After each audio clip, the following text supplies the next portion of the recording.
శ్రీ గణేశాయ నమః, శ్రీ సరస్వతి నమః, శ్రీ గురుభ్యో నమః. భక్తులారా, భాగవతం చెప్పుకున్నాం. నేనటివరకు మనం 8 స్కందాలు పూర్తి చేసి 9వ స్కందాన్ని 31 భాగాలుగా చెప్పుకున్నాం. ఈరోజు 32వ భాగం చెప్పుకున్నాం. ముందుగా వ్యాసవారిని ప్రార్థన చేసుకుందాం. వ్యాసాయ విష్ణురూపాయ వ్యాసరూపాయ విష్ణవే నమో వై బ్రహ్మణదే వాసిష్ఠాయ నమో నమః. ఆంజనేయం మహావీరం బ్రహ్మవిష్ణు శివాత్మకం తరుణార్క ప్రభంశాంతం ఆంజనేయం నమామ్యహం. సదానింబవృక్షస్య మూలాధివాసాత్ సుధాశ్రావిణం తిక్తమప్యప్రియంతం తరుంకల్ప వృక్షాదికం సాధయంతం నమామీశ్వరం సద్గురు సాయినాథం. భాగవతంలో ఉన్న రామాయణంలో ఉన్నాం మనం. పరీక్షణ్ మహారాజుకి సుఖయోగి చెప్తున్నాడు. నిన్నటి వరకు అదే నడిచింది 4 రోజుల నుంచి. ఇవాళ కొనసాగిస్తున్నాం మనం.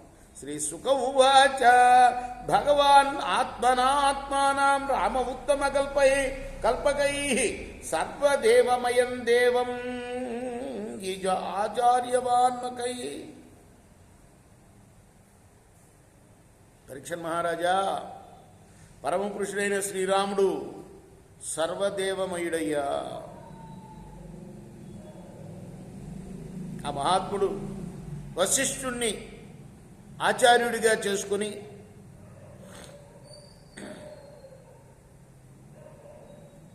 ఆ బ్రహ్మర్షి పర్యవేక్షణలో పెక్కు యజ్ఞాలు ఆచరించాడు. ఆయన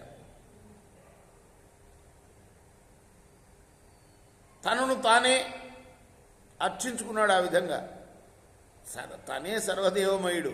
కానీ మానవుడిగా పుట్టాడు రాముడు. మానవుడిగానే ప్రవర్తించాలి కాబట్టి కృష్ణుడిలాగా కాకుండా కృష్ణుని అందుకోసమే సాక్షాత్ భగవంతుడు అంటారు. అంటే భగవంతుడిలాగా చరించాడు ఆయన కృష్ణ భగవానుడు. ఎన్నో మహిమలు చూపించాడు. కానీ రాముడు అలా కాదు, నరుడులాగానే ప్రవర్తించాడు. మరి తానే సర్వ యజ్ఞాలకి ఆయన భోక్త కదా. యజ్ఞాలన్నీ ఆయనకే సమర్పిస్తాం, నారాయణుడికి. అటువంటి ఆయన ఎన్నో యాగాలు చేసేట వశిష్ఠ మహర్షి యొక్క ఆధ్వర్యంలో. ఆ విధంగా శుకుడు చెప్తున్నాడు పరీక్షుడికి, తనను తానే అర్చించుకున్నాడయ్యా యజ్ఞాలు చేసి నారాయణుడిని అర్చిస్తాము కాబట్టి ఆయన నారాయణుడు కాబట్టి ఆయనే అర్చించుకున్నాడు. హోత్రే దదాదిశం ప్రాచీం బ్రహ్మణే దక్షిణాం ప్రభు అధ్వర్యవే ప్రతీచీం చ ఉత్తరాం సామగాయస.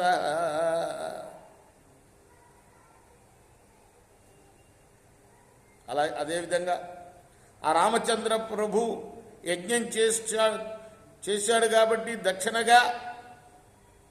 యజ్ఞ దక్షిణగా ఆ ఋగ్వేద ప్రతినిధి ఉంటాడు ఆయన హోత. ఆయనకేమో రాజ్యంలోని తూర్పు భాగాన్ని, అలానే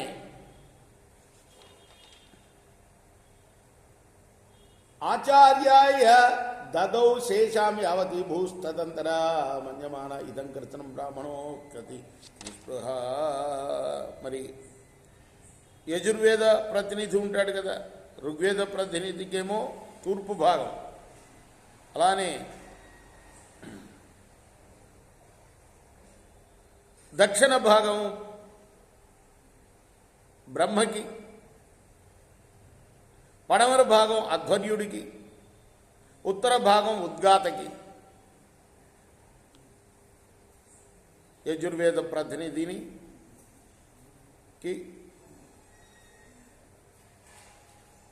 మరి పడమర భాగం, తర్వాత ఉద్గాత అంటారు సామవేద ప్రతినిధిని, ఆయనకి ఉత్తర భాగం దానం చేశారు. ఇక మధ్య ఉన్న భాగాన్ని ఆచార్యుడికి ఇచ్చాడు. ఆయన ఐహిక విషయాల యందు ఎటువంటి ఆసక్తి లేకుండా ఆ రఘురాముడు ఈ సమస్త భూమండలాన్ని కూడా స్వీకరించడం కోసం అన్ని విధాల బ్రాహ్మణుడే అర్హుడు అనే దృఢ నిశ్చయం కలిగి ఉన్నాడు.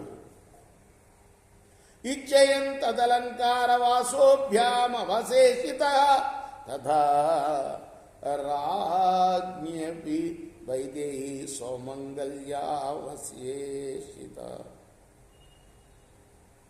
తాను ధరించి ఉన్న వస్త్రాలు తప్ప తక్కిన వస్తుజాలం అంతా కూడా దానం చేశాడు.